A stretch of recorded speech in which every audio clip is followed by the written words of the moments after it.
دنیا کی محبت کا آخری نتیجہ اور انجام کفر ہوتا ہے۔ جتنی دنیا کی محبت انسان کے اندر غالب ہوگی اتنے ہی ایمان میں کمی واقع ہوگی۔ دنیا کی محبت دل میں نہیں آنی چاہیے۔ یہ ہم جو سمجھتے ہیں نا ہمارے ملک کا سب سے بڑا مسئلہ کرپشن ہے، سب سے بڑا مسئلہ نااہلی ہے، سب سے بڑا مسئلہ کفر اور شرک ہے، جس کو ہم سمجھ نہیں پا رہے ہیں۔ جو لوگ سمجھتے ہیں اللہ غفور رحیم ہے، اللہ معاف کر دے گا، اور وہ موج مستی کے ساتھ اپنی مرضی کی زندگی گزار رہے ہیں۔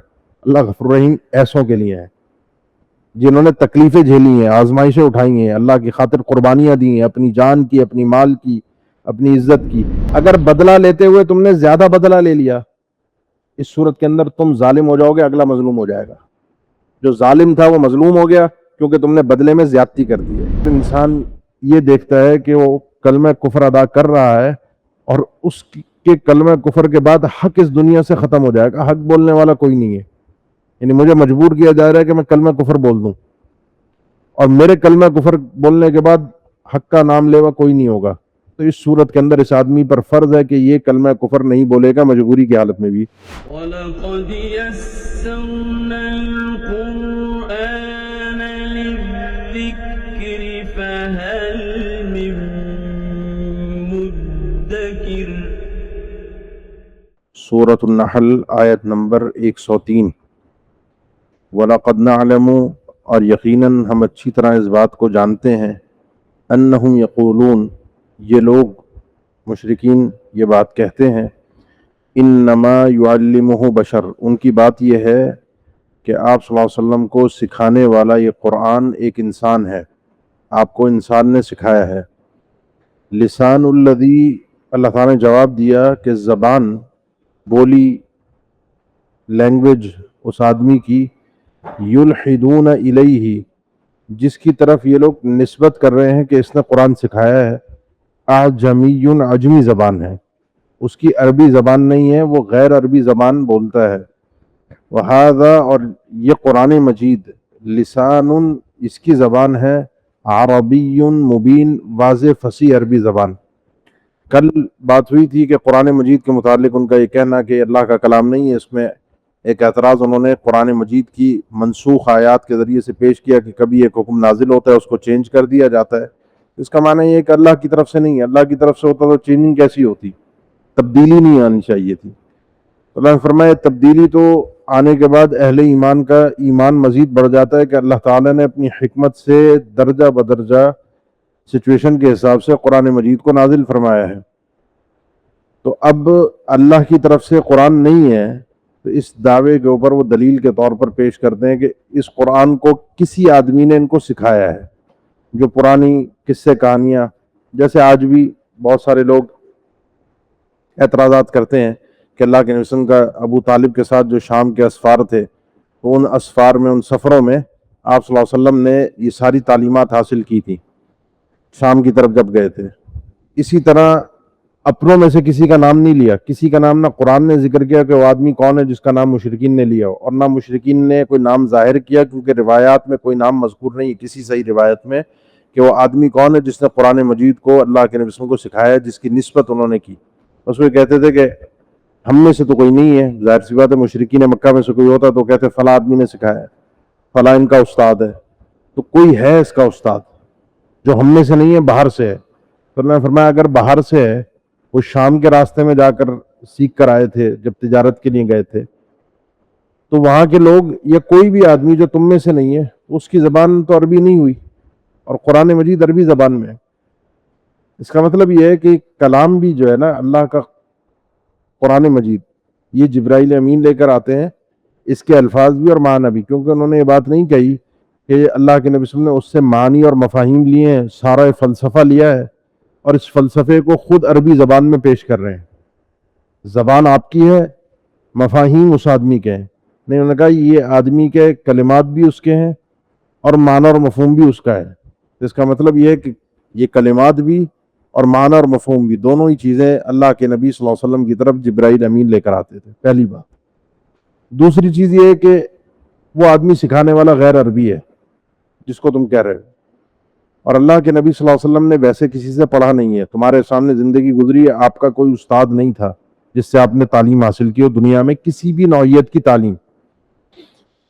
اور آپ صلی اللہ علیہ وسلم کا ایسے آدمی کا جو امی ہے، جو بار بار قرآن مجید میں ذکر بھی ہوا ہے، آپ صلی اللہ علیہ وسلم کا امی ہونا، یعنی جس کا کوئی استاد نہیں ہے، جس شخص نے کسی سے پڑھنا لکھنا نہیں سیکھا، اس آدمی کا ایسا کلام کرنا، ایسی گفتگو کرنا جو کوئی بھی بنا کے نہ لا سکتا ہو انسانوں میں سے. چیلنج تو دیا نا اللہ نے بار بار، ہم سورہ یونس میں پڑھ کر آئے ہیں. سورہ ہود کے آغاز میں آپ نے پڑھا، کوئی لے آئے. یہ اعتراض بیکار قسم کا اعتراض ہے کہ ان کو فلاں شخص نے سکھا دیا، فلاں شخص نے پڑھا دیا. بات کوئی اوتھینٹک ہو تو پیش کی جائے، اور وہ یہ ہے کہ اگر یہ اللہ کا کلام نہیں ہے، کسی انسان کا ہے، تو کوئی بھی انسان کر سکتا ہے، تو تم بھی کر سکتے ہو. اس چیلنج کو قبول کرو، اس جیسی ایک صورت بھی بنا کر لے آؤ. اس کے بعد اللہ تعالیٰ نے ذکر فرمایا کہ ان الذین لا یؤمنون بآیات اللہ، یقیناً وہ لوگ جو اللہ کی آیات پر ایمان نہیں رکھتے، لا یہدیہم اللہ، اللہ ان کو ہدایت بھی نہیں دیتا، وَلَهُمْ عَذَابٌ علیم، اور ان کے لیے دردناک عذاب ہے. جو اللہ کی آیات پر ایمان نہ لا کر اس قسم کے بھونڈے اعتراضات کرتے ہیں نا، اور اللہ کے کلام میں کوئی کمی اور نقص تلاش کرنے کی کوشش کرتے ہیں، انبیاء کا استہزاء کرتے ہیں، جو بار بار میں ذکر کرتا رہا ہوں کہ جب انسان کفر کی مراتب میں آگے بڑھتا ہے، کفر میں اوپر چڑھنے کی کوشش کرتا ہے، اس آدمی کی واپسی بہت مشکل ہوتی ہے. انما یفتری الکذب الذین لا یؤمنون بآیات اللہ، صرف اور صرف افطرا تو وہی لوگ کرتے ہیں، یفتری الکذب، جھوٹ تو وہی لوگ نسبت کرتے ہیں اللہ تعالیٰ کی طرف، الذین لا یؤمنون بآیات اللہ، جو لوگ اللہ کی آیات پر ایمان نہیں رکھتے، وَأُولَئِكَ هُمُ الْكَاذِبُونَ، اور یہی لوگ جھوٹے ہوتے ہیں. یہ جھوٹی نسبتوں کی بات کی نسبت تو مشرکین مکہ نے کی اللہ کی طرف. پیچھے بھی آپ سورہ انعام میں پڑھ کر آئے اللہ کی طرف جھوٹی باتوں کی نسبت. سورہ اعراف میں آپ نے پڑھی کہ وَإِذَا فَعَلُوا فَاحِشَةً قَالُوا وَجَدْنَا عَلَيْهَا آبَاءَنَا وَاللَّهُ أَمَرَنَا بِهَا، کوئی بھی فحاشی، بے حیائی، بےہودگی کا کام کرتے تھے، کہتے تھے اللہ نے ہمیں حکم دیا ہے. یہ جو جانوروں کی انہوں نے تقسیم کی ہوئی تھی کہ فلاں بت کے نام پر فلاں جانور وقف ہے، اور فلاں جانور فلاں بت کے نام پر کہتے تھے اللہ نے ہمیں حکم دیا ہے، یہ اللہ کی تعلیمات ہیں. اسی طریقے سے اللہ کے متعلق یہ جھوٹ بولنا. ایک زاویہ تو یہ ہے اس آیت کا. دوسرا زاویہ یہ ہے کہ اللہ کے نبی صلی اللہ علیہ وسلم اللہ کی آیات پر ایمان رکھنے والے ہیں، وہ اللہ کی طرف جھوٹ نہیں بول سکتے. اللہ کی طرف نسبت کر کے جھوٹ وہی آدمی بولتا ہے جس کا اللہ کی آیات پر ایمان نہیں ہوتا. اور خیر آگے یہ بات آ رہی ہے کہ اللہ کی طرف جب انسان جھوٹی باتوں کی نسبت کرتا ہے، یہ بہت بڑا گناہ ہے، بہت بڑا گناہ ہے، بلکہ سب سے بڑا گناہ انشاءاللہ آگے بات آتی ہے تو ہم کرتے ہیں. من کفر باللہ من بعد ایمانہ، اس کے بعد اللہ تعالیٰ نے ذکر فرمایا کہ جو شخص بھی اللہ کا انکار کرتا ہے، اللہ کا کفر کرتا ہے، نہیں مانتا اللہ کو. کب؟ من بعد ایمان ہی، ایمان لانے کے بعد، یعنی مان لینے کے بعد نہیں مانتا. یہ بڑا خطرناک گناہ ہے. ایک استثناء اللہ نے ذکر فرمائی، اللہ، وہ آدمی ایمان لانے کے بعد جو کفر کرتا ہے، اللہ کو نہیں مانتا، اس کی ایک استثناء ہے، من اکرہا، جس آدمی کو مجبور کر دیا گیا. وقلبہ مجبور، وقلبہ مطمئن بالایمان، لیکن اس شرط کے ساتھ کہ اس حال میں کہ اس مجبوری کی حالت میں بھی اس آدمی کا دل ایمان پر مطمئن ہو، ایمان اس کے دل میں یقینی ہو.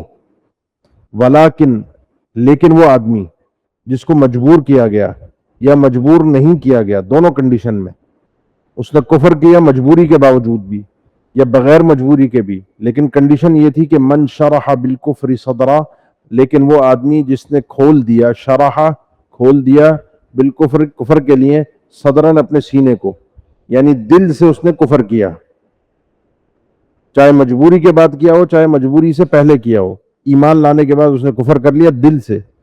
فعلیہم غضب من اللہ، تو ان لوگوں کے اوپر اللہ کا غضب ہے. وَلَهُمْ عَذَابٌ عَظِيمٌ، اور ان کے لیے بڑا ہی عظیم قسم کا عذاب ہوگا، خطرناک قسم کا عذاب ہوگا.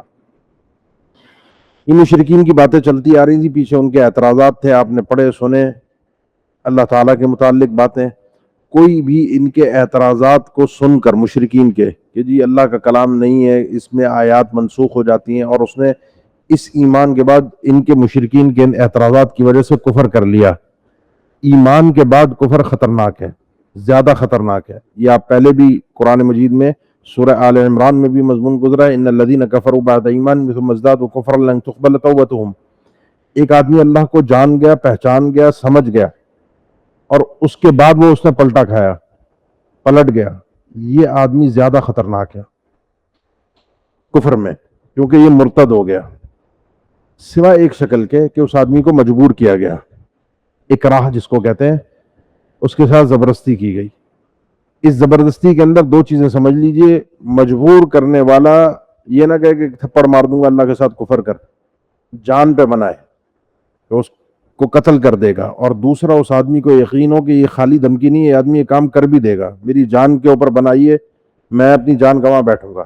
یہ مجبوری کی دو حالتیں ہیں، جس چیز کی وہ دھمکی دے رہا ہے وہ جان کی دھمکی ہو، اس کے ہاتھ پاؤں توڑنے کی دھمکی ہو، اس کے بیوی بچوں کے قتل کی دھمکی ہو، ماں باپ کے قتل کی دھمکی ہو، اور یہ پتہ ہے کہ یہ آدمی یہ کرے گا بھی، خالی زبانی دھمکی نہیں ہے، نمبر ایک۔ نمبر دو، اس کے کہنے پر انسان کفر کرتا ہے، اور اس کفر کرتے ہوئے اس کا دل ایمان پر مطمئن ہونا چاہیے، دل سے وہ مومن ہے، صرف اپنی جان بچانے کے لیے وہ تقیہ کر رہا ہے، ایک جھوٹ بول رہا ہے۔ اللہ ہمیں بھی ایسی آزمائش سے محفوظ رکھے، بڑی خطرناک آزمائش ہوتی ہے۔ تو اس کیفیت میں اس آدمی کا کفر اللہ کی بارگاہ میں مقبول ہے، کوئی اس کے لیے حرج کی بات نہیں ہے، کیونکہ یہ آدمی حقیقتاً مجبور تھا۔ روایات میں مذکور ہے سیدنا عمار ابن یاسر اللہ کے رسول اس پریشان حالت میں آئے، آپ نے پوچھا کیا ہوا؟ انہوں نے فرمایا اللہ کے نبی شر ہی شر ہو گیا، بہت ہی برا ہو گیا۔ ہوا کیا؟ کہا ان کم بختوں نے مجھے روک لیا اور میرے راستہ روک کے قتل کے در پہ تھے، کہا کہ اللہ کے نبی صلی اللہ علیہ وسلم کو گالیاں دو اور ہمارے خداؤں کو اچھے الفاظ میں یاد کرو۔ اللہ کے نبی صلی اللہ علیہ وسلم میرے پاس کچھ نہیں تھا، نیل توفیقہ، میں نے آپ کی برائی بھی کر دی اور ان کے خداؤں کی تعریفیں بھی کر دی، ان بتوں کی تعریفیں بھی کر دی، میرے پاس کوئی راستہ نہیں تھا، اللہ کے نبی میری جان پہ بنائی تھی اور میں مر گیا۔ اب تو آپ نے پوچھا کہ دل میں کیا کیفیت تھی، دل میں کیا تھا؟ انہوں نے فرمایا اللہ کے نبی دل تو ایمان پر مطمئن تھا۔ فرمایا ان عادوا فعود، اگر کبھی دوبارہ ایسی سچویشن پھر بن جائے اور یہ کرنا پڑے تو کر لینا، کیونکہ دل اگر ایمان پر مطمئن ہے، وہ جان کے در پہ ہو گئے تو کوئی مسئلہ نہیں ہے۔ دو چیزیں اس کے بعد اور نوٹ کر لیجئے۔ نمبر ایک، مفسرین نے اس چیز کو اور تقریباً اہل علم ذکر کرتے ہیں کہ یہ ایک رخصت ہے، مجبوری میں، رخصتیں مجبوری میں ملا کرتی ہیں، مجبوری میں ایک رخصت ہے۔ اس رخصت کی بنسبت اگر کوئی آدمی قتل کو ترجیح دے لے کہ مجھے مار دیا جا رہا ہے، مار دوں، کوئی مجھے مار دے، میں کفر، ظاہری کفر بھی نہیں کروں گا، زبان سے بھی نہیں کروں گا، دل تو ہے ہی ہے مطمئن، زبان سے بھی کوئی مسئلہ نہیں ہے، میں نہیں کر رہا کفر، مجھے مارنا ہے تو مار دو، یہ افضل ہے، یہ اعظم ہے اس آدمی سے جس نے رخصت کو قبول کیا۔ رخصت قبول کرنے والا گناہ گار نہیں ہے، لیکن جو رخصت قبول نہیں کرتا، اس کی عظمت، اس کی فضیلت زیادہ ہے اس آدمی سے جس نے رخصت قبول کر لی۔ سیدنا ابراہیم علیہ السلام کو آگ میں ڈال دیا گیا، انہوں نے کوئی رخصت قبول نہیں کی، کئی صحابہ کو شہید کیا گیا، آل یاسر پوری کی پوری، ان کی والدہ، ان کے والد، خود عمار ابن یاسر کے، آپ صلی اللہ علیہ وسلم نے ان کو بڑی تلقین کی، صبر کی، صبرا یا آل یاسر ان موعدکم الجنہ، یہ خاندان کو آپ نے پوری صبر کی تلقین فرمایا، یہاں جو ظلم سہ رہے ہو سہ رہے ہو، انشاءاللہ جنت میں ملاقات ہوگی، اللہ تمہیں جنت عطا فرمائے گا۔ تو ظلم سہنے والے سہ کر شہید بھی ہوئے۔ اور دوسری چیز یہ ہے کہ اگر انسان یہ دیکھتا ہے کہ وہ کلمہ کفر ادا کر رہا ہے اور اس کے کلمہ کفر کے بعد حق اس دنیا سے ختم ہو جائے گا، حق بولنے والا کوئی نہیں ہے، یعنی مجھے مجبور کیا جا رہا ہے کہ میں کلمہ کفر بول دوں، اور میرے کلمہ کفر بولنے کے بعد حق کا نام لیوا کوئی نہیں ہوگا، تو اس صورت کے اندر اس آدمی پر فرض ہے کہ یہ کلمہ کفر نہیں بولے گا مجبوری کی حالت میں بھی۔ اس طرح کے امام احمد رحمہ اللہ کے بارے میں ملتا ہے، خلق قرآن کا جب مسئلہ اٹھا کہ قرآن مخلوق ہے، حاکم کی طرف سے سخت ترین کو سزا ملی، کوئی ان کے ساتھ کھڑا نہیں ہوا، حتیٰ کہ بعد میں یحییٰ ابن معین مشہور محدث ہیں، وہ بھی آئے اور کہا کہ آپ کو شاباش ہے، آپ کو سلام ہے، ہمیں مجبور کیا گیا اور ہم اس مجبوری میں، اس رخصت سے ہم نے فائدہ اٹھایا، لیکن آپ نے، وہ بڑا شدید غصہ ہو گیا امام احمد ان پر، کیونکہ اکیلے ہی اس وقت کو کھڑے ہوئے تھے، اگر وہ بھی اس سائڈ پہ اس وقت رخصت کو اپنا لیتے تو حق کا دعوے دار کوئی نہیں ہوتا۔ حق کی گواہی موجود ہے، حق دنیا کے اندر موجود ہے، کہنے والا موجود ہے، اس کے بعد یہ رخصت اختیار کرنے کی اجازت ہے۔ تو یہ کلمہ کفر جو ہے اس طرح سے زبان سے، کلمہ کفر جو ہے وہ اس طرح سے اس کنڈیشن کے اندر بحالت مجبوری ان شرائط کے ساتھ انسان اختیار کر سکتے۔ آیت کا ترجمہ ہو گیا، ان کافروں کے، ان مشرکین کے اعتراضات، ان کے شبہات سن کر کبھی بھی اپنے دل کے اندر ان کو جگہ مت دینا۔ یہ جو ابھی اوپر اعتراض آپ نے کل بھی سنا اور ابھی بھی ذکر ہوا، دوبارہ ریپیٹ ہوا، کہ جی آیات منسوخ ہو جاتی ہیں، اللہ کا کلام نہیں ہے، اس قسم کے شبہات آتے ہیں، کہیں دل میں تمہارے کسی بھی نوعیت سے گھر نہیں کرنے چاہیے۔ ذالک، اور یہ کام ہوتا ہے اس وجہ سے کہ انسان ایمان کے بعد مرتد ہوتا ہے، بِأَنَّهُ مُسْتَحَبُّ الْحَيَاةَ الدُّنْيَا، کہ ان لوگوں نے پسند کر لیا دنیا کی زندگی کو علی الآخرہ، آخرت کے مقابلے میں، انہوں نے دنیا کی زندگی کی چاہت اپنا لی، آخرت کو قربان کر دیا۔ وَأَنَّ اللَّهَ لَا يَهْدِي الْقَوْمَ الْكَافِرِينَ، اللہ تعالیٰ کافر قوم کو ہدایت نہیں دیتا۔ دنیا کی محبت کا آخری نتیجہ اور انجام کفر ہوتا ہے۔ جتنی دنیا کی محبت انسان کے اندر غالب ہوگی اتنے ہی ایمان میں کمی واقع ہوگی۔ دنیا کی محبت دل میں نہیں آنی چاہیے، محبت آخرت کی ہے۔ دنیا اپنا سکتے ہیں آپ، دنیا کی خیر و برکات اختیار کر سکتے ہیں، ربنا آتینا فی الدنیا حسنہ، لیکن دنیا کی محبت اپنے دل میں مت اترنے دیجیے گا۔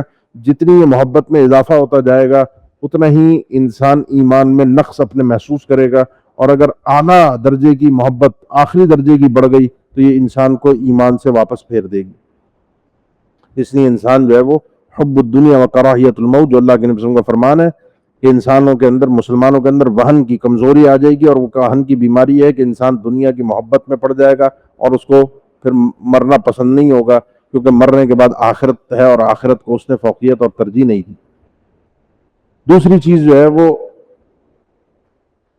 دنیا کے حوالے سے، جو دنیا کی محبت ہے اور دنیا کے یہ جو مال و متاع ہے جو انسان کو کفر تک لے جاتا ہے، اس سے انسان کو حد درجے بچ کے رہنا چاہیے۔ آج کے دور میں بہت ساری ایسی لالچیں ہیں، اللہ تعالیٰ ہم سب کو محفوظ فرمائے۔ میرے خیال ہے ایک سال ہو گیا، ایک سال پہلے کی بات ہے، ایک خاتون کا مسئلہ سامنے آیا، انہوں نے ذکر کیا کہ ان کا شوہر جو ہے وہ قادیانی ہو گیا، اور اس نے کہا قادیانی ہے، مجھے پتہ ہے کہ فراڈ کے لیے ہوا ہے، اس کو جرمنی کی نیشنلٹی چاہیے، ابھی یہاں پہ ڈھونگ رچائے گا اور رچا رہا ہے کہ مجھ پہ ظلم ہو رہا ہے اور میری زندگی خطرے میں ہے، اب یہ جرمنی جانے کے چکر میں ہے، تو دنیا کی خاطر اس شخص نے یہ کام کیا ہے، تو کیا میرا اس سے نکاح برقرار رہا یا نہیں رہا؟ تو بتانے کا مقصد صرف اتنا ہے کہ اللہ تعالیٰ ہم سب کو ایسی آزمائشوں سے محفوظ رکھے کہ انسان دنیا کی خاطر اللہ کو، ایمان کو، قرآن کو، آخرت کو، ان سب چیزوں کو فراموش کر دے۔ اللہ ہمیں ایسی آزمائشوں سے محفوظ رکھے۔ اولئک الذین طبع اللہ، یہی وہ لوگ ہیں کہ طبع کر دی ہے اللہ تعالیٰ نے، اسٹیمپ لگا دی ہے، علی قلوبہم، ان کے دلوں پر، اب ان کے دلوں میں اللہ کا کلام اثر نہیں کر پائے گا، وسمعہم، اور ان کی سماعت پر اللہ کے کلام کی تاثیر ان کے کانوں سے آگے نہیں بڑھے گی، وابصارہم، ان کی نگاہوں پر کہ اللہ کی نشانیوں کو دیکھ کر یہ اللہ کی طرف پلٹ کر نہیں آئیں گے، اولئک هم الغافلون، اور یہ لوگ غافل ہیں۔ اللہ ہمیں غافل لوگوں میں شمار نہ کرے۔ غفلت ایک بہت بڑا مرض ہے، ایک بہت بڑا جرم ہے جس کو یہاں ذکر کیا گیا ہے۔ جو آدمی اس غفلت میں پڑ جائے اس کا دل مردہ ہو جاتا ہے، نشانیاں دیکھ رہا ہوتا ہے، مظلوموں کو دیکھ رہا ہوتا ہے اور ٹس سے مس نہیں ہو رہا ہوتا، نارمل ہوتا ہے۔ اور اس وقت ہماری امت کی حالت بالکل یہی ہے، ایک کرکٹ کا میچ ہمیں ساری دنیا کے غم بھلا دیتا ہے، اور ہم سب کچھ بھول بھال کے کہ کیا ہو رہا ہے دنیا میں، ہم مسلمانوں کے ساتھ کیا تکلیفوں میں، کس طرح کی آزمائشوں میں، آپ اور میں تصور نہیں کر سکتے کہ اس وقت ہمارے مسلمانوں کے ساتھ کیا ظلم ہو رہا ہے۔ ہمیں ایک کرکٹ کا میچ جو ہے وہ غفلت میں لے جاتے ہیں، سب کچھ بھول بھال موج مستی کے اندر ہم غرق ہو جاتے ہیں۔ لا جرم، کوئی شک اور شبے کی بات نہیں ہے، انہم فی الآخرہ، یہی لوگ آخرت کے اندر بھی ہم الخاسرون، خسارے میں ہوں گے، گھاٹے میں ہوں گے۔ دنیا کا فائدہ مل گیا، اب آخرت میں کچھ نہیں ہے۔ جو دنیا قربان کر کے آ گیا آخرت کے لیے، آخرت اس آدمی کے لیے۔ اب ایک آدمی وہ ہے جس کو مجبور کیا گیا کلمہ کفر کہنے پر، جو مشرکین کے درمیان ہے، تکلیفیں اٹھا رہا ہے، کفر نہیں کرتا، کفر نہیں کر پا رہا۔ اب اس کے لیے ایک آزمائش اور ہے جو صحابہ کرام کے ساتھ ہوئی۔ عمار ابن یاسر سہ گئے، کلمہ کفر مکرہ اکراہ کے ساتھ بحالت مجبوری کہہ گئے، ان کے والد والدہ کو شہید کر دیا گیا۔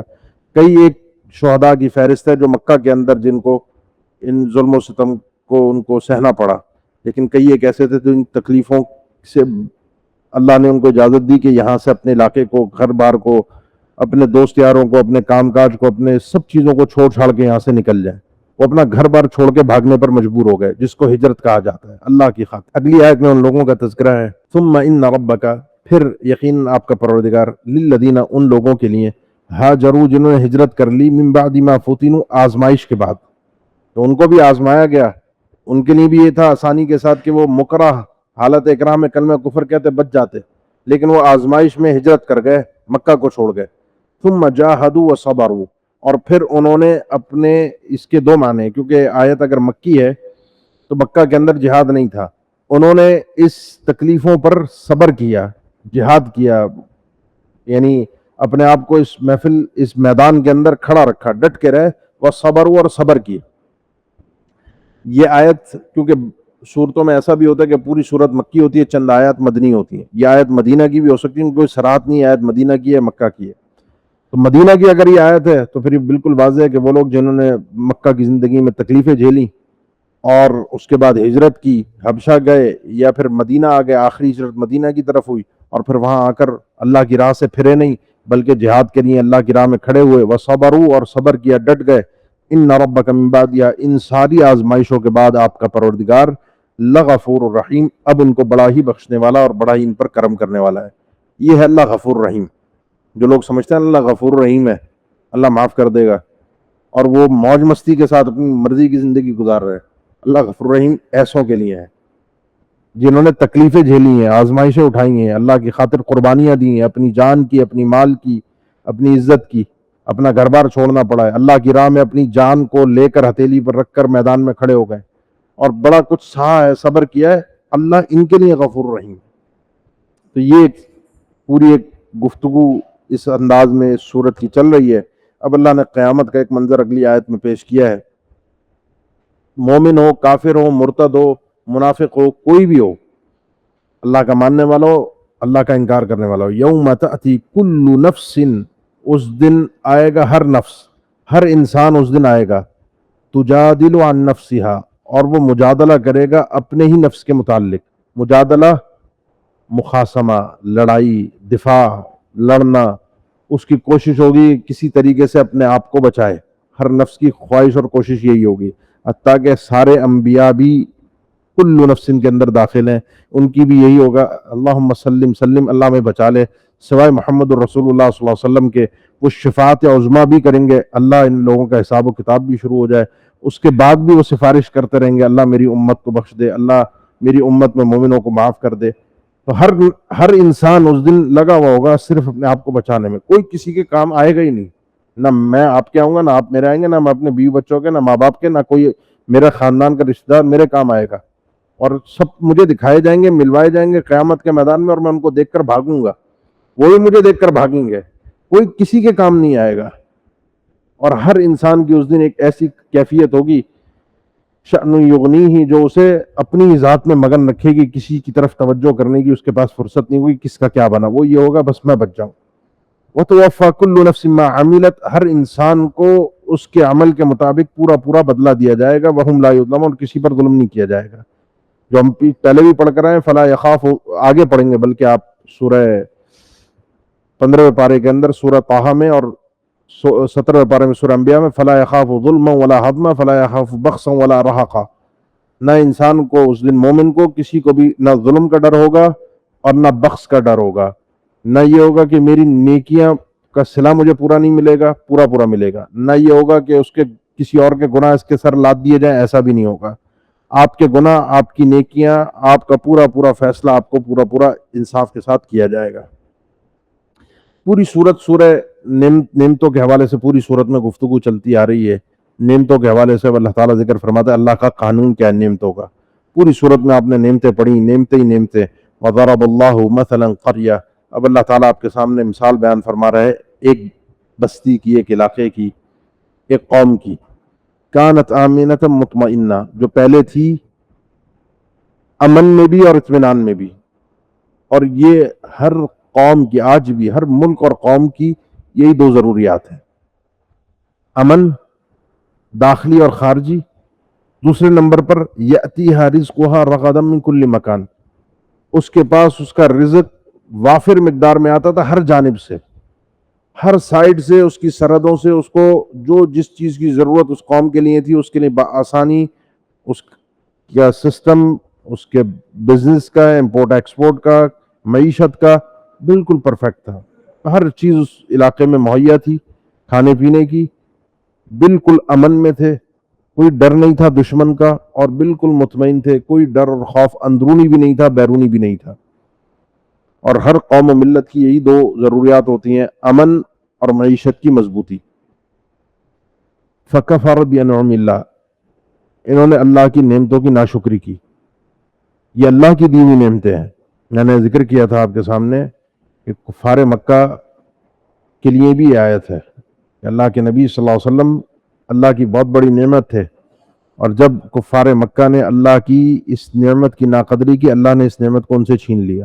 اور جب یہ نعمت، سب سے بڑی نعمت، اللہ کے نبی صلی اللہ علیہ وسلم اس امت کے لیے سب سے بڑی نعمت، لقد من اللہ علی المؤمنین، اللہ نے اس نعمت کا احسان جتایا ہے۔ جب اس سب سے بڑی نعمت کی انہوں نے قدر نہیں کی، اللہ نے اس نعمت کو بھی اہل مکہ سے چھین لی، حالانکہ یہ مکہ عظیم ترین جگہ ہے، سب سے اہم ترین دنیا کے مقام ہے یہ۔ اللہ نے اس مقام کو بڑی عزت دی ہے، لیکن اس مقام سے چونکہ اس کے رہنے والوں نے اس نعمت کی قدر نہیں کی، چھین لیا گیا۔ اور جب چھنے تو اس کے بعد ان کے اوپر تکلیفوں کے پہاڑ ٹوٹے، وہ ایک مرعوب ہو گئے، جو ان کو ایک خوف تھا مسلمانوں سے وہ پیش آ گیا ان کو۔ فَأَذَاقَهَا اللَّهُ، اور یہ ہر قوم کی حالت ہے، ہر قوم کی یہی ہے، یہ تو مثال ہے اللہ کی طرف سے ہر قوم کی، کہ اللہ نے ہمیں سمجھایا ہے۔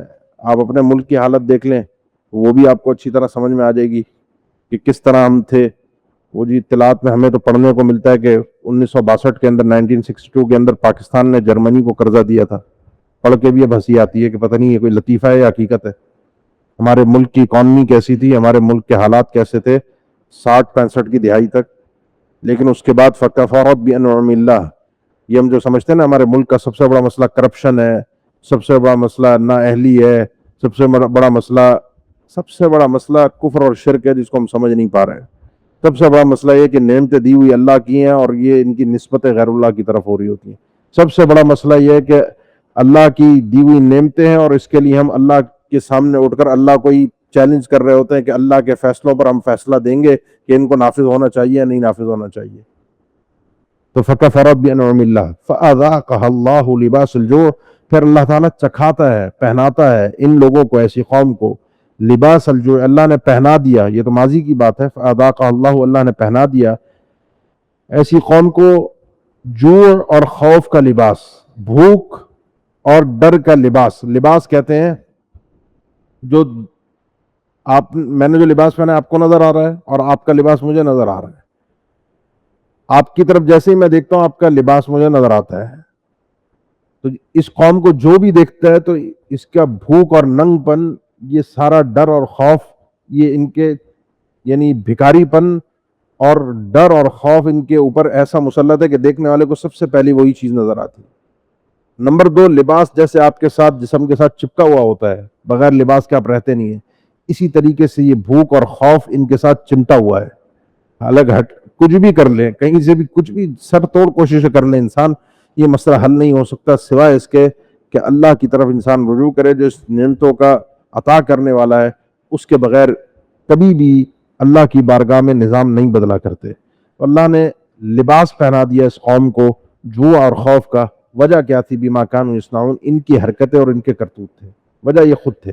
وَلَقَدْ جَاءَهُمْ رَسُولٌ مِّنْهُمْ، تو اللہ نے اس صورت کے اندر بڑی نعمتیں ذکر کی، مشرکین مکہ کو سمجھایا ان نعمتوں کے ساتھ، تو اللہ نے آگے ذکر فرمایا اگلی آیت میں وَلَقَدْ جَاءَهُمْ رَسُولٌ مِّنْهُمْ، ان کے پاس بھی، مکہ والوں کے پاس بھی، ان کے پاس اللہ کا رسول انہی کے اندر سے آیا۔ فَكَذَّبُوهُ، ظالموں نے اس کی تکذیب کر دی، جھٹلا دیا، نہیں مانا کہ اللہ کا رسول ہے۔ اب اللہ کی اس سب سے بڑی نعمت کی ناقدری کی اور اللہ کی بہت ساری نعمتوں کی ناقدری کی، جس کا تذکرہ آپ پڑھتے ہیں سورہ قریش میں بھی، لإیلاف قریش ایلافہم رحلۃ الشتاء والصیف فلیعبدوا رب هذا البیت الذی اطعمهم من جوع وآمنهم من خوف، وہ ان کا پروردگار جو ان کو بھوک میں رزق بھی فراہم کرتا ہے اور ان کو خوف میں امن بھی عطا کرتا ہے، اس رب کی عبادت کریں۔ لیکن انہوں نے رسول اللہ صلی اللہ علیہ وسلم کی تکذیب کی جو سب سے بڑے اللہ کی نعمت تھے، فأخذهم العذاب، تو ان کو عذاب نے آ کر پکڑ لیا۔ اور وہ عذاب کیا تھا؟ وہ جنگ بدر بھی عذاب تھا، احد بھی عذاب تھا، وہ پھر احزاب بھی عذاب تھا، اور پھر فتح مکہ آخری عذاب تھا۔ اس سے پہلے اللہ کے نبی صلی اللہ علیہ وسلم کی بددعائیں تھیں، جب بالکل ایک انتہا پہ انہوں نے پہنچا دیا تھا کہ اللہ ان کے اوپر وہی قحط مسلط فرما دے، مضر قبیلے کے اوپر، جو قحط تو نے یوسف علیہ السلام کے زمانے میں عطا بندوں کو دیا تھا، اور اسی طرح سے پھر جو تاریخ میں محفوظ ہے کہ ان کے پاس کھانے پینے کے لیے کچھ بچا نہیں اور ہڈیاں اور پتوں سے ان لوگوں نے گزارا کیا. تو اللہ کی اس نعمت کی ناقدری کی فاخذہم العذاب وہم ظالمون، ظالم یہ لوگ. فکلوا مما رزقکم اللہ حلالا طیبا، اللہ کی نعمتیں ہی نعمتیں ہیں، لیکن ان نعمتوں کو کھاؤ، رزق کو استعمال کرو حلالا طیبا. دو چیزیں یاد رکھنا کہ اللہ نے سب کچھ تمہارے لیے پیدا کیا ہے، ہر چیز کھانے کے لیے نہیں ہے. جو حلال ہو، طیب ہو، وہ کھانا. طیب پاکیزہ، جس کو اللہ نے حلال کیا ہے اپنی ذات میں، وہ چیز حلال ہے. جیسے جو جانور حلال ہے وہ کھاؤ، جو جانور اللہ نے حرام کیا وہ نہیں کھا سکتے. اور جو حلال ہیں اس کو کھانا بھی ہے تو حلالن اس کا طریقہ بھی حلال ہو. یہ اللہ کی نعمتوں کی شکر گزاری ہے کہ چیز بھی حلال ہو، اس کو شرعی طریقے سے ذبح کیا گیا، جیسا کہ اگلی آیت میں آ رہا ہے. اور آپ نے جس ذریعے سے اس چیز کو کما کر خریدا ہے وہ ذریعہ بھی حلال ہونا چاہیے، چوری نہیں ہونی چاہیے، دھوکہ نہیں ہونا چاہیے، پیسہ حرام کا نہیں ہونا چاہیے. تو یہ اللہ کی نعمتوں کی قدر، اس کی برکت اسی صورت میں انسان کو نصیب ہوتی ہے. حرام مال ہو یا چیز طیب نہ ہو، خبیث ہو، تو اس صورت کے اندر وہ چیز نعمت نہیں رہتی، وہ نقمت بن جاتی ہے، انسان کے لیے وبال بن جاتی ہے. واشکروا نعمت اللہ، اور اللہ کی نعمتوں کا خوب شکریہ ادا کرو. ان کنتم ایاہ تعبدون، اگر تم صرف اسی اللہ کی عبادت کرنے والے ہو. یہ نعمتوں کے حوالے سے. اب جو نعمتیں اللہ نے خبیث یا گندی قرار دی ہیں، حرام قرار دی ہیں، تو انما حرم علیکم المیتہ، یہ آیت 3 مرتبہ ہم پہلے بھی آپ لوگ پڑھ کے آ چکے ہیں کہ صرف اور صرف اللہ تعالیٰ نے حرام کیا تم پر میتہ، وہ جانور جو اپنی موت آپ مر جائے، جس کو شرعی طریقے سے ذبح نہیں کیا گیا. وہ ویسے جانور حلال تھا، بکرا ہے، دمبا ہے، اونٹ ہے، گائے ہے، حلال ہے. بکری ہے اور یہ دیگر جو حلال جانور ہیں وہ سب ہمارے لیے حلال ہیں اگر ان کو شرعی طریقے سے ذبح کیا جائے. وہ اپنی موت حرام مر گئے، جیسے سورہ مائدہ میں ہم پڑھ کر آئے تفصیل کے ساتھ کہ کیا کیا اس کی صورتیں ہو سکتی ہیں. والمنخلقۃ والموقوذۃ والمتردیۃ والنطیحہ، وہاں ہم نے پڑھا ہے. والدم، اور خون، جو بھی بہتا ہوا خون ہے، جانور کو ذبح کرتے ہوئے خون حرام ہے. زندہ جانور سے خون نکال کر پینا حرام ہے، جو مشرکین کرتے تھے دور جاہلیت میں. ہاں، وہ خون جب آپ نے جانور ذبح کر دیا، اس کی رگوں سے خون نکل گیا، پوری طریقے سے صاف ہو گیا، اب اندر ظاہر سی بات ہے کچھ نہ کچھ رگوں میں گوشت کے ساتھ لگا ہوا خون رہ جاتا ہے، وہ خون حلال ہے. وہ پک جائے، کھا لیں، آپ کوئی حرج کی بات نہیں، اس سے بچنا ممکن نہیں ہے. والدم ولحم الخنزیر، خنزیر کا گوشت، یا گوشت ہے کیونکہ یہی اس کا سب سے بڑا فائدہ ہے، ورنہ خنزیر پورا کا پورا حرام ہے، اس کی چربی بھی حرام ہے، اور راجح قول کے مطابق اس کی کھال، اس کا لیدر، وہ بھی حرام ہے. خنزیر پورا کا پورا نجس ہے، ناپاک ہے. وما اہل بہ لغیر اللہ، اور ہر وہ جانور جس پہ احلال کیا جائے، نام لیا جائے اونچے آواز کے ساتھ غیر اللہ کا، غیر اللہ کے نام پر ذبح کیا جا رہا ہے. اور مفسرین نے تقریباً اکثر نے یہ لکھا ہے کہ وہ جانور جس کو ذبح کرتے ہوئے نام تو اللہ کا لیا جا رہا ہے، لیکن کسی بھی زاویے سے غیر اللہ مقصود ہے. اللہ کے علاوہ کوئی بھی، کوئی امام ہے، کوئی ولی ہے، کوئی فرشتہ ہے، کوئی نبی ہے، کوئی جن ہے، کوئی درخت ہے، کوئی بھی چیز ہے، اس کا قرب حاصل کرنا، اس کی رضا حاصل کرنا، اس کو خوش کرنا، اس کے احترام میں. حتیٰ کہ علی نے یہ تک ذکر ہے کہ کسی حاکم کے آنے پر، کسی بڑے آدمی کے آنے پر اس کی تعظیم میں جانور ذبح کرنا، نام اللہ کا لیا گیا، وہ بھی حرام. مہمان نوازی نہیں، اس کے آنے پر، اس کے قدوم پر، بس وہ آیا ہے تو اس کے لیے جانور ذبح کر دو، وہ آیا بڑا آدمی ہے، وہ خوش ہو جائے گا. کسی کی خوشی کے لیے، کسی کی رضامندی کے لیے، کسی کا قرب حاصل کرنے نام اللہ کا لیا جائے، وہ جانور بھی حرام ہے. فمن اضطر، جو شخص مجبور ہو جائے، کھانے کے لیے کچھ نہیں ہے، تو ان دو قیود کے ساتھ اس کے لیے حرام جانور رخصت ہے کہ وہ استعمال کر سکتا ہے. غیر باغ ولا عاد، باغ نہ ہو، عاد نہ ہو. باغ وہ آدمی جو اس چیز کو رغبت کے ساتھ پسند کر لے، اور عادن حد سے تجاوز کرنے والا، کہ لمٹ سے زیادہ، جتنا زندہ رہنے کے لیے کھانا تھا اس نے نہیں بلکہ اس سے زیادہ پیٹ بھر کے کھا لیا. اگر ایسا وہ آدمی ہے جس نے مجبوری میں یہ چیزیں کی ہیں، مجبوری میں ان دو شرطوں کے ساتھ کھا لیا ہے، تو فإن اللہ غفور الرحیم، اللہ تعالیٰ بخشنے والا اور مہربان ہے. یہ آدمی بھی گناہ گار نہیں ہے. مجبوری کی اس کیفیت کو بھی اللہ تعالیٰ نے یہاں پر بیان فرما دیا. ولا تقولوا، اور مت کہو، لما تصف السنتکم الکذب، ان چیزوں کے متعلق جن کے متعلق تمہاری زبانیں جھوٹ کہتی ہیں. ھذا حلال وھذا حرام، یہ حلال ہے اور یہ حرام ہے. یہ مت کہو کہ جن کو تمہاری زبانوں نے جھوٹ بولا ہے اور پھر تم کہہ دیتے ہو اپنی طرف سے کہ یہ اللہ نے حلال کیا اور یہ اللہ نے حرام کیا ہے. لِتَفْتَرُوا عَلَى اللَّهِ الْكَذِبَ، تاکہ تم اللہ کی طرف جھوٹی بات کی نسبت کرو. اور یہ یاد رکھنا ان الذین یفترون علی اللہ الکذب، یقیناً وہ لوگ جو اللہ کی طرف جھوٹی باتوں کی نسبت کرتے ہیں، افتراء کرتے ہیں، یعنی جھوٹ بولتے ہیں خود سے اور اس کی نسبت اللہ تعالیٰ کی طرف کرتے ہیں، لا یفلحون، ایسے لوگ کبھی بھی کامیاب نہیں ہو سکتے، نہ دنیا میں نہ آخرت میں۔ پچھلی آیت میں اللہ تعالیٰ نے واضح حرام چیزوں کا تذکرہ فرما دیا، یہ اللہ نے حرام کیا ہے۔ مشرکین مکہ اس سے زیادہ چیزیں حرام کرتے، جو آپ نے تفصیلات سورہ انعام میں پڑھی ہیں کہ اپنی وحرموا ما رزقهم اللہ افتراء علی اللہ قد ضلوا وما كانوا مهتدین، کہ انہوں نے اپنی طرف سے کچھ چیزوں کو حرام کر دیا جن کو اللہ نے حلال کیا تھا۔ اللہ کی حلال کردہ چیز کو حرام کرنا یہ زیادہ بڑا جرم ہے کسی حرام کردہ چیز کو حلال کرنے سے، یہ دونوں ہی جرم ہے، دونوں ہی گناہ ہے۔ لیکن کسی حلال کردہ چیز کو حرام کرنے سے دنیا تکلیف میں آ جاتی ہے۔ دونوں ہی اپنی اپنی جگہ پر، یعنی مجھے اختیار نہیں ہے کسی بھی چیز کو حرام اور حلال کرنے کا، نہ کسی چیز کو، نہ کسی طریقہ کار کو، یہ اللہ کا دین ہے۔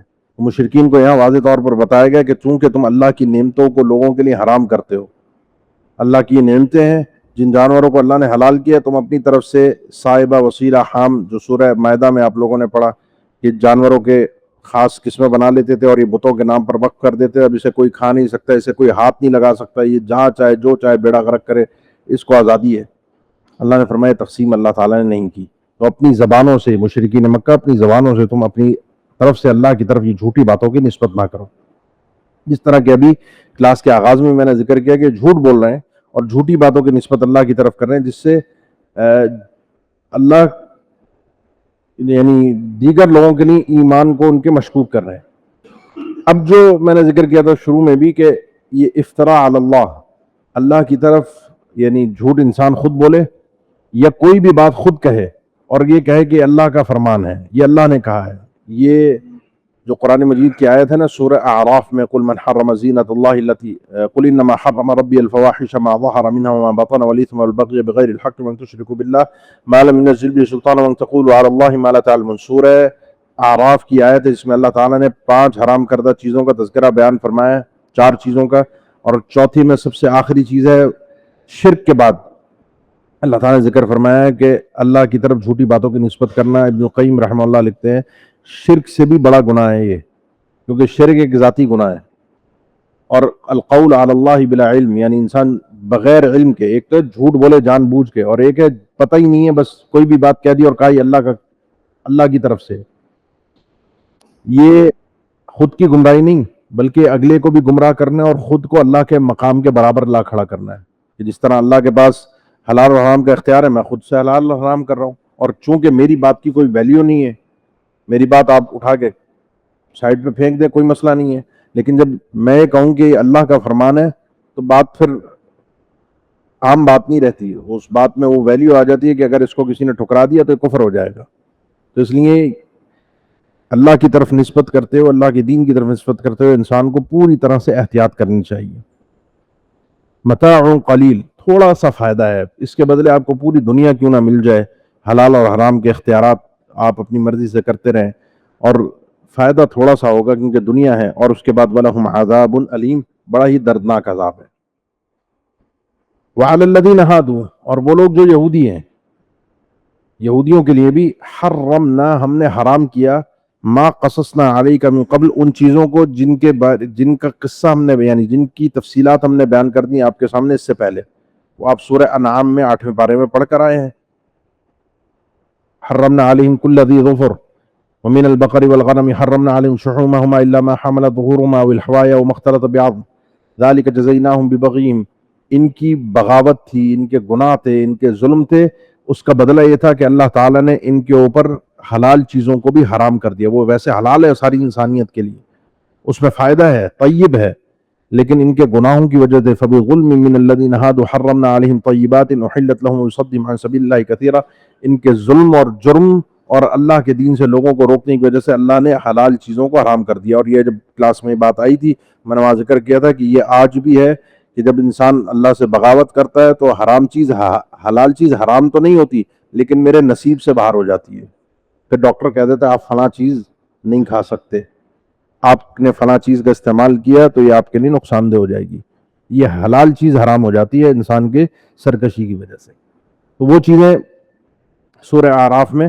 گزر چکی ہیں جو یہودیوں کے لیے اسپیشلی حرام ہوئی تھیں، تو اللہ کی نعمتیں ہیں وہ اب دیگر امتوں کے لیے اب بھی حلال ہیں، سوائے ان کے کہ جو اللہ تعالیٰ نے یہ چیزیں یہاں پر ذکر فرما دی ہیں۔ تو یہ اللہ کی نعمتیں ہیں، ان کے حلال اور حرام ہونے کے اعتبار سے اللہ تعالیٰ نے اس کے قواعد ذکر فرمائے کہ کسی کو اللہ کی نعمتوں کو حرام کرنے کا اختیار نہیں ہے۔ ثم ان ربک للذین عملوا السوء بجہالہ، پھر آپ کا پروردگار ان لوگوں کے لیے جنہوں نے گناہ کیے جہالت کی وجہ سے، عامل السوء بجہالہ، جو گناہ کر بیٹھے جہالت میں۔ جہالت میں گناہ دو طرح سے ہوتا ہے، یا تو انسان کو پتہ نہ ہو یہ گناہ ہو گیا، یا وہ مراد نہیں ہے، یا وہ گناہ مراد ہے کہ جس میں انسان گناہ کرتے ہوئے اس گناہ کے انجام سے اس وقت غافل ہو جاتا ہے۔ عام طور پہ ایسے ہی ہوتا ہے، جب ہم گناہ کر رہے ہوتے ہیں خیال ہی نہیں ہوتا کہ اس گناہ کی سزا کیا ہوگی، اللہ کتنا ناراض ہوگا، اللہ ہم سے کتنی نعمتوں کو چھین لے گا۔ گناہوں کی وجہ سے نعمتیں چھینی جاتی ہیں۔ تو یہ جہالت ہے جس میں انسان گناہ کے انجام سے لا علم ہو جاتا ہے، گناہ کے انجام سے اس کی آنکھیں بند ہو جاتی ہیں۔ اور ہم میں سے اکثریت، بلکہ سبھی ہمیں پتہ ہے کہ یہ گناہ ہے، لیکن پھر بھی ہم سے بعض اوقات سردرد ہوتا ہے، کیونکہ جس وقت گناہ کر رہے ہوتے ہیں اس وقت پتہ نہیں چل رہا ہوتا کہ اس گناہ کے بدلے میں اللہ کی طرف سے کیا سزا مل سکتی ہے، اللہ کتنا ناراض۔ تو آپ کا پروردگار ایسے لوگ جو اس جہالت میں گناہ کر بیٹھتے ہیں، ثم تابوا، لیکن پھر وہ توبہ کرتے ہیں، من بعد ذلک، اس کے بعد، اور ان کی توبہ ایسی ہوتی ہے کہ وہ اصلاح بھی کرتے ہیں، اپنی غلطی کو سدھارتے بھی ہیں اور اپنے آپ کو گناہ سے روک لیتے ہیں۔ یہ اصلاح کا معنی دو طرح کا ہے کہ اگر کوئی بگاڑ پیدا ہوا ہے اس کی وجہ سے اس بگاڑ کو، اس فساد کو ختم کرتے ہیں، یا پھر جو ہے وہ ذاتی گناہ ہے، ایک گناہ متعدی ہوتا ہے، اس گناہ کے اندر اس فساد کو ختم کرتے ہیں، ذاتی گناہ ہے تو اس گناہ سے رک جاتے ہیں۔ یہ ہے اصلاح۔ ایسا آدمی پھر آپ کا پروردگار ان ربک من بعدہا، ان ساری کاموں کے بعد، لغفور رحیم، بڑا ہی بخشنے والا اور بڑا ہی مہربان ہے۔ اس صورت میں ہم نے پیچھے پڑھا کہ گناہوں کا تذکرہ پیچھے آیا کہ اللہ کی نعمتوں کو استعمال کرتے ہوئے انسان گناہ کر بیٹھتا ہے تو نعمتیں چھن جاتی ہیں، لیکن آپ کا پروردگار ان گناہوں کے بعد ان لوگوں کو معاف کر دیتا ہے جو لوگ اس طریقے سے کام کرتے ہیں، توبہ کرتے ہیں۔ نمبر ایک۔ نمبر دو، ہم نے کل بھی پڑھا کہ شیطان کے متعلق آیا تھا، ابلیس کے متعلق، انہ لیس لہ سلطان علی الذین آمنوا علی ربہم یتوکلون، اس کی پاور، اختیارات نہیں ہے ایمان اور توکل والوں پر، یعنی وہ کنٹرول حاصل نہیں کر سکتا۔ اور وہ اہل ایمان یہ ہے کہ جن سے غلطی ہوتی ہے، گناہ ہوتا ہے، اور اس کے بعد وہ توبہ کر لیتے ہیں، شیطان کا کنٹرول ختم ہو جاتا ہے، وہ توبہ ہو گئی، معاف ہو گیا گناہ، اب اس کے اختیارات کم ہو گئے۔ اس کے بعد اللہ تعالیٰ نے اب آخری رکوع شروع ہو رہا ہے، ایک ایسی شخصیت کا ذکر فرمایا ہے کہ جو اللہ کی نعمتوں کے قدردان تھے۔ اس صورت میں نعمتوں کا تذکرہ، اللہ کی نعمتوں کے بڑے قدردان تھے۔ ان ابراہیم، یقین ابراہیم علیہ السلام، کان امہ، وہ اکیلے ہی امت تھے، قانتاً للہ، اللہ کے بڑے ہی فرما بردار تھے، حنیفاً، شرک سے بیزار، اور اللہ کی عبادت کرنے والے، دنیا پوری ایک طرف اور یہ آدمی ایک طرف تھا اللہ کی عبادت کرنے میں۔ امت کے دو معنی مفسرین نے ذکر کیے ہیں۔ ایک معنی امت کا ہے جو ابن مسعود رضی اللہ عنہ سے مروی ہے کہ معلم الناس الخیر، لوگوں کو خیر سکھانے والے۔ اس صورت کے اندر امت کا معنی ہے امام۔ قال انی جاعلک للناس اماما، جو ابراہیم علیہ السلام کو اللہ تعالیٰ نے بیان فرمایا تو سورہ بقرہ میں ہم نے پڑھا کہ ہم تمہیں امام بنائیں گے۔ تو یہاں امت بمانے امام کے، لیڈر، قائد کے، کہ جس کے پیچھے پیچھے پھر اس کے بعد سارے انبیاء ان کی نسل میں آئے اور سب انہی کے فالوورز ہوئے۔ دوسرا معنی ہے امت کا، جو امت، جماعت، یہ اکیلی امت تھے۔ اکیلا آدمی امت کیسے ہوگا؟ ان کے اکیلے کے اندر اتنی خیر تھی جو خیر ایک پوری امت کے اندر پائی جاتی ہے، ساری خیر، صفات خیر اس اکیلے شخص میں اتنی تھی جتنی ایک امت کے اندر صفات خیر پائی جاتی ہیں۔ واقعتاً بڑی عظیم شخصیت تھے، بہت ہی عظیم شخصیت تھے۔ حج پورا کا پورا ان کی یاد میں ہے۔ اگلی آیت جب آگے آ رہے ہیں تو اللہ کے رسول کو بھی اللہ نے یہ حکم دیا ہے کہ آپ بھی ملت ابراہیمی کے پیروکار رہیں گے۔ بڑی عظیم شخصیت تھے، بڑے ہی اللہ کے فرما بردار تھے۔ اللہ نے محمد رسول اللہ صلی اللہ علیہ وسلم کے بعد جو مقام اور مرتبہ رکھا ہے وہ انہی کا رکھا ہے، اور قرآن میں ہے کہ اللہ نے ان کو اپنا خلیل بنایا ہے، بڑا گہرا دوست بنایا ہے۔ وَلَمْ يَكُن مِّنَ الْمُشْرِكِينَ، اللہ نے صراحت کی مشرکین مکہ کے لیے بھی کہ یہ مشرکین میں سے نہیں تھے، کیونکہ مشرکین مکہ بھی اپنے آپ کو ملت ابراہیمی کے پیروکار کہتے تھے۔ یہودی بھی ملت ابراہیمی، عیسائی بھی ملت ابراہیمی، اور یہ سارا قضیہ آپ سورہ آل عمران میں پڑھ کر آئے ہیں۔ اللہ تعالیٰ نے ذکر کیا سب اپنے آپ کو ملت ابراہیمی کے پیروکار کہتے ہیں۔ ان اول الناس بابراہیم الذین اتبعوا هذا النبی والذین آمنوا، سب سے صحیح ترین پیروکار ملت ابراہیمی کے وہ یہ نبی ہیں، ان کے ماننے والے، ان کے اوپر ایمان لانے والے وہ حق بجانب ہے کہ وہ اپنے آپ کو کہہ سکے کہ ہم ملت ابراہیمی کے پیروکار ہیں۔ شاکرا لانعمہ، اس بندے کی خصوصیت یہ تھی کہ اللہ کی نعمتوں کا قدردان تھا۔ تو اللہ کی نعمتیں جو آدمی اس کا شکر ادا کرتا ہے وہی اونچا مقام حاصل کرتا ہے اللہ کی بارگاہ میں۔ اجتباہ، اللہ نے ان کو چنا تھا، ان کو اختیار کیا تھا۔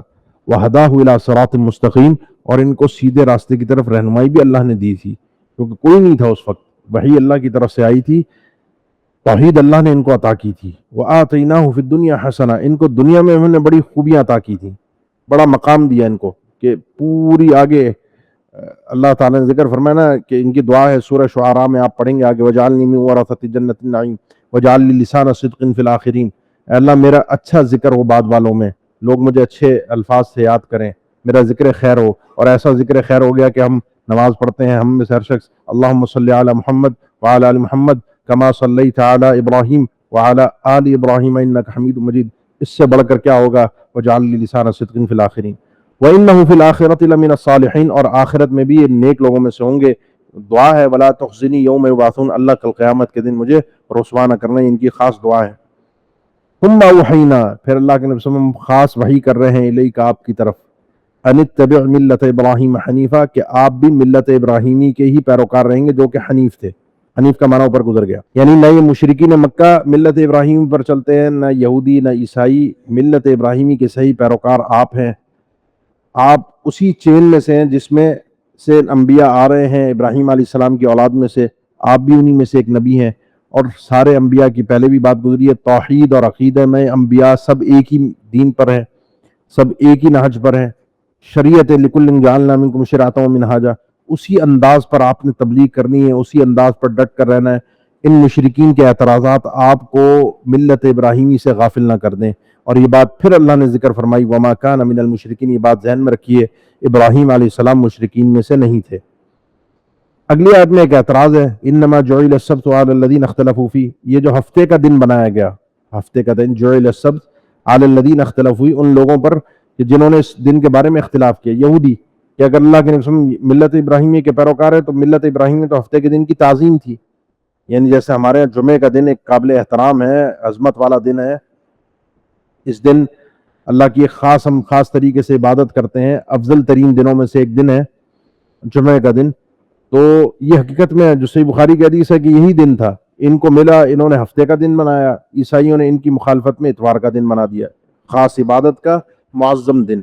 تو ہفتے کا دن ملت ابراہیمی میں نہیں تھا، تو یہ تو ہفتے کا دن انہوں نے خود اختلاف کر کے انہوں نے ہفتے کا دن بنایا تھا، اور آپ کا پروردگار وَإِنَّ رَبَّكَ لَيَحْكُمُ بَيْنَهُمْ، آپ کا پروردگار ان سب کے درمیان فیصلہ فرمائے گا قیامت کے دن، فِيمَا كَانُوا فِيهِ يَخْتَلِفُونَ، تمام مسئلوں میں جس میں اختلاف کرتے، جس میں یہ بھی ہے کہ اللہ کے ہاں معظم دن جمعے کا ہے، ہفتے کا نہیں ہے۔ اللہ کے نبی صلی اللہ علیہ وسلم کو اس ساری پوری بحث کے بعد پوری صورت میں آخری یہ چند آیات کے اندر بڑی خاص تلقینات ہیں کہ ادعو الی سبیل ربک، اللہ کے نبی صلی اللہ علیہ وسلم آپ نے اپنے رب کے راستے کی طرف بلانا ہے، اپنی طرف نہیں بلانا۔ یہ خاص لفظ میں اس لیے کروں کہ آپ تو اپنی طرف بلا رہے تھے، اللہ کے نبی صلی اللہ علیہ وسلم تو اس لیے بلا رہے تھے کہ آپ اللہ کے نبی ہیں، آپ کو مانے بغیر اللہ کو نہیں مانا جا سکتا، لیکن آپ اپنی ذات کو اس طرح پیش نہیں کر رہے کہ اللہ کے دین میں آپ اس طرح کے پیش ہو جائیں کہ اللہ اور کچھ نہیں، ریاکاری جس کو کہا جاتا ہے۔ آپ نے اللہ کے دین کی طرف لوگوں کو بلانا ہے۔ نمبر ایک، بلانے کے 3 طریقے ہیں، بالحکمہ، حکمت کے ساتھ۔ حکمت کہتے ہیں جو بات درست کی جائے، صحیح بات جس کے نتائج بھی اچھے ہوں، جو قرآن و حدیث ہے، آپ نے دلائل کے ساتھ بلانا ہے۔ نمبر ایک، والموعظۃ الحسنہ، بلانے کا اسلوب موعظہ حسنہ، خوبصورت انداز ہونا چاہیے، جس میں ایسا نہ ہو کہ سامنے والا چڑھ جائے، ذلیل ہو جائے، رسوا ہو جائے، ایسا نہیں ہے۔ بڑے میٹھے انداز میں، نرم انداز میں، سمجھانے والے انداز میں، دلائل سے بھرپور گفتگو ہو، انداز بھی آپ کا بڑا خوبصورت ہو، اور چونکہ جب گفتگو ہوگی تو سامنے والا پلٹ کر وار بھی کرے گا، بدتمیزی بھی کرے گا، مقابلہ بھی کرے گا، مجادلہ بھی کرے گا، مناظرہ بھی کرے گا، تو وجادلہم باللتی ہی احسن، اللہ کے نبی صلی اللہ علیہ وسلم ان سے مجادلہ کیجئے، جب یہ مخاصمے کی ضرورت پڑ جائے، پلٹ کے دلائل دینے کی ضرورت پڑ جائے، باللتی ہی احسن، اس طریقے سے جو بڑا خوبصورت ہے۔ آپ کا انداز اس مجادلے کے اندر بھی بڑا خوبصورت رہنا چاہیے، اس کے اندر کوئی ایسا لب و لہجہ دلائل کے ایسی بات نہیں ہونی چاہیے جو انسان کی عقل سے ماورا ہو. اسی لیے اس صورت کے اندر جو بھی دلائل پیش کیے گئے ہیں اللہ تعالیٰ کے تعارف کے لیے, اللہ تعالیٰ پر ایمان لانے کے لیے, وہ دلائل ہیں جو متفق علیہ ہیں, جو عقل میں آنے والے ہیں کہ نعمتیں سب اللہ کی دی ہوئی ہیں. کسی بت نے, کسی غیر اللہ نے, کسی ولی پیر نے, کسی نے چیزیں عطا نہیں کی. جب سامنے والے کو سمجھائیں تو ان دلائل سے سمجھائیں جو متفق علیہ دلائل ہو, سامنے والا مان رہا ہو. اس سارے عقلی دلائل سے بحث تھی. اس خوبصورت انداز میں آپ نے اللہ کا دین پہنچانا ہے. اور وہی بات جو کل بھی گزری تھی کہ اللہ کا دین تو وَلَا تَتَّخِذُوا أَيْمَانَكُمْ دَخَلًا بَيْنَكُمْ فَتَزِلَّ قَدَمٌ بَعْدَ ثُبُوتِهَا وَتَذُوقُوا السُّوءَ بِمَا صَدَدتُّمْ عَنْ سَبِيلِ اللَّهِ, کہ تمہاری وجہ سے, تمہارے اللہ کا نام لے کر دھوکہ دینے کی وجہ سے کوئی بھی اللہ کے دین سے پلٹ گیا تو اس کا وبال بھی تمہارے سر آئے گا. تو اس لیے بڑے خوبصورت لہجے میں آپ نے اللہ کا دین پہنچانا ہے.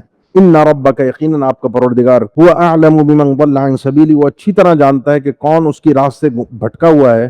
وهو اعلم بالمهتدین, اور خوب علم رکھتا ہے ہدایت یافتہ لوگوں کا. آپ یہ چھوڑ دیجئے کہ آپ کو گمراہ کہتے ہیں, آپ کو صحابی کہتے ہیں, آپ کو باپ دادا کے دین سے ہٹاؤ, آپ چھوڑ دیجئے. اللہ کو معلوم ہے کون ہدایت پر ہے, کون گمراہ ہے. آپ اللہ کا دین پہنچائیے اور اس کی فکر چھوڑ دیجئے. وَإِنْ عَاقَبْتُمْ, یہ ظلم کرتے ہیں, ہاتھ اٹھاتے ہیں, زبان سے گفتگو کے بعد آپ نے اللہ کا دین پہنچایا, انہوں نے کو پلٹ کے زبان سے بات کی, تب بھی آپ کو کہا کہ وَجَادِلْهُم بِالَّتِي أَحْسَنُ, لیکن پلٹ کر ہاتھ اٹھا دیا, ظلم کر دیا. وَإِنْ عَاقَبْتُمْ, اگر تم معاقبہ کرو, سزا دو, اپنے اوپر ہوئے ظلم کی سزا لینا چاہو, بدلہ لینا چاہو, معاقبہ بدلہ لینا چاہو, فعاقبوا, تو اجازت ہے بدلہ لو, لیکن بمثل ما عوقبتم بھی, اسی کے مثل جتنی تمہارے سزا دی گئی تھی, جتنا تمہارے اوپر ظلم کیا گیا تھا اسی کے بقدر, اسی کے جیسا تم نے بدلہ لینا ہے. اگر بدلہ لیتے ہوئے تم نے زیادہ بدلہ لے لیا, اس صورت کے اندر تم ظالم ہو جاؤ گے, اگلا مظلوم ہو جائے گا.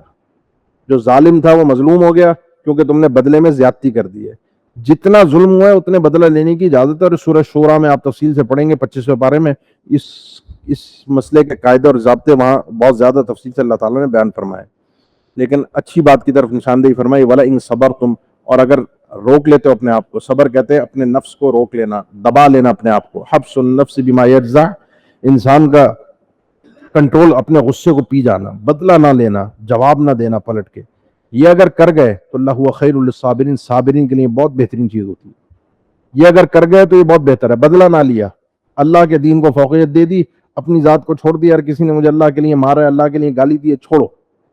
تم نے پلٹ کر وار نہیں کیا, پلٹ کر بدلہ, حالانکہ اجازت ہے, صبر کر گئے تو یہ صبر بہت بہترین ہے. لیکن یہ ایک بات یاد رکھنا, وَاصْبِرْ, اللہ کے نبی صبر کیجئے, وَمَا صَبْرُكَ إِلَّا بِاللَّهِ, اور آپ کا صبر صرف اور صرف توفیق الہی کے ذریعے سے ہی ممکن ہے. الا باللہ, اللہ کی مدد اور توفیق کے بغیر انسان صبر نہیں کر سکتا. اور انسان کے ساتھ جب اللہ تعالیٰ خیر کا ارادہ کرتا ہے, جیسا کہ اللہ کے نبی صلی اللہ علیہ وسلم کے ساتھ کیا, تو اس کو صبر کی توفیق دے دیتا ہے. صبر کسی کے بس کی بات نہیں ہے کہ صبر کر جائے, کسی کے بس کی بات نہیں ہے جب تک اللہ کی توفیق نہ ہو. اللہ سے مانگا کریں کہ اللہ ہمیں صبر دے دے. تو آپ صبر کیجئے, اور صبر اللہ کی توفیق اور مدد کے بغیر ہو نہیں سکتا. یہ پہلا کام ہے آپ کا, یعنی بدلہ نہ لیجئے, آپ تو یہ کیجئے. وَلَا تَحْزَنْ عَلَيْهِمْ, ان پر غم زدہ بھی مت ہوئیے کہ کیسے ہٹ دھرم ہے, کتنا شرک میں مبتلا ہے. نمبر 3, وَلَا تَكُ فِي ضَيْقٍ مِّمَّا يَمْكُرُونَ, ان کے مکر, ان کی چالوں پر آپ اپنے آپ کو تنگی میں محسوس نہ کیجیے, آپ کا سینہ جکڑن میں نہ آئے, آپ اپنے آپ کو اندر سے گھلائیں نہیں, جس سے پچھلی صورت کے اختتام پر بھی تھا, وَلَقَدْ نَعْلَمُ أَنَّكَ يَضِيقُ صَدْرُكَ بِمَا يَقُولُونَ, آپ کا سینہ تنگ ہوتا ہے ان کے تانوں کی وجہ سے. تو فَسَبِّحْ بِحَمْدِ رَبِّكَ وَكُن مِّنَ السَّاجِدِينَ, آپ اللہ کی تسبیح اور تعریف کیجئے, سبحان اللہ الحمدللہ کہیے اور نماز پڑھیے. تو یہ آپ اپنے سینے کو تنگ مت کیجئے. ان کی چالیں, مکاریاں, فنکاریاں, یہ آپ کا کچھ نہیں بگاڑ سکتے. پریشان بھی مت ہوئیے, ان پر غم بھی مت کیجئے. اللہ کی توفیق ہے, اللہ کی مدد ہے آپ کے ساتھ, آپ صبر کیجئے, ٹھہریے, انتظار کیجئے. اور 13 سال آپ صلی اللہ علیہ وسلم نے جو صبر کیا, وہ اگر آپ پڑھیں سیرت میں, تاریخ میں, تو آپ داد دینے پر مجبور ہو جائیں گے. ایسا صبر تھا, ایسا صبر تھا, ایسی تکلیفیں تھیں, ایسی پریشانیاں تھیں, ایسا آپ کے ساتھ سلوک تھا, اور آپ کیا رہے تھے, صرف لا الہ الا اللہ, اس بات پر آپ کو تکلیفیں دی جا رہی تھی. انجام بڑا خوبصورت ہوگا, صبر کیجئے, انجام بڑا خوبصورت ہوگا. اور وہ ہوا فتح مکہ کی صورت میں. یہی ظالم تھے, یہی آپ کو تکلیفیں دینے والے, آپ سے معافیاں مانگ رہے تھے, اور آپ نے ان سب کو پھر معاف بھی کر دیا. تو ان اللہ مع الذین اتقوا، یقیناً آپ کا اللہ، آپ کا پروردگار ساتھ ہے، معیت ہے اس کی، ساتھ ہے اس کا ان لوگوں کے ساتھ جو تقوی اختیار کرتے ہیں، والذین، اور وہ لوگ، ہم محسنون، جو احسان کرنے والے ہیں، جس کو اللہ کی معیت خاصہ چاہیے، اس کو معیت خاصہ کہتے ہیں، اللہ کا خاص ساتھ ہونا۔ ایک ہوتا ہے اللہ سب کے ساتھ ہے، میرے ساتھ بھی ہے، وہ تو ہر ایک کی نگرانی کر رہا ہے، سب کے ساتھ ہے۔ ایک ہے اللہ کا خاص ساتھ جس میں حفاظت کرتا ہے، جیسے اللہ کے نبی صلی اللہ علیہ وسلم، اس کے لیے تقوی چاہیے، صبر چاہیے، احسان چاہیے۔ جو آدمی یہ کر جائے اللہ اس کے ساتھ ہے، اور جس کے ساتھ اللہ ہو اس کو دنیا میں پھر کسی چیز کی کوئی ضرورت نہیں ہے، اللہ اس کے ساتھ ہے۔ لیکن جس کے ساتھ اللہ نہیں ہے وہ سمجھے میرے ساتھ ساری دنیا کھڑی ہے، بیکار ہے، کوئی کسی چیز کوئی اس کے کام نہیں آ سکتی۔ الحمدللہ اللہ کے فضل و توفیق سے یہاں ہمارا پارے کا بھی اختتام ہوا، سورت کا بھی اختتام ہوا، وقت کا بھی اختتام ہوا، اور آج کی کلاس کا بھی اختتام ہوا۔ اور جو لوگ آخرت پر ایمان نہیں لاتے، چاہے وہ اللہ پر ایمان لائے ہوئے ہی کیوں نہ ہو، وہ کافر ہی شمار کیے جائیں گے، کیونکہ ایمان کی کسی ایک جز کی نفی جو ہے وہ پورے ایمان کی نفی ہوتی ہے۔ کسی شخص نے کسی کو گمراہ کیا ہوگا تو جتنی اس کی گمراہی کے وزر ہوں گے، بوجھ ہوں گے، وہ اس پر بھی ہوں گے اور گمراہ کرنے والوں پر بھی ہوں گے۔ آپ کے رب نے یہ اعلان کر دیا ہے کہ قیامت کے آنے تک اللہ رب العالمین ان یہودیوں پر ایسے لوگوں کو بھیجتا رہے گا جو ان کو دردناک عذاب کا مزہ چکھاتے رہیں گے۔